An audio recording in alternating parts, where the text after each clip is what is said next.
wangu wechitatu muparadzanisi. Rudo vaviri mudiwa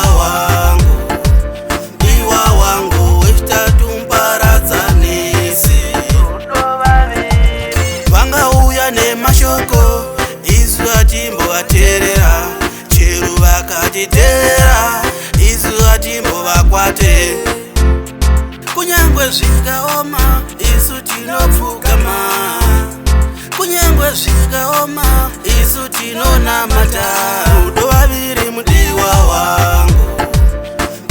wangu wechitatu muparadzanisi. Rudo vaviri mudiwa wangu wechitatu muparadzanisi. Zvotoda kuisa pfungwa pamwe chete mudiwa, tichitenda kuna Mwari vanotigonera murudo rwedu. Saka ngatitende kutenda kuna Mwari anotibvuma.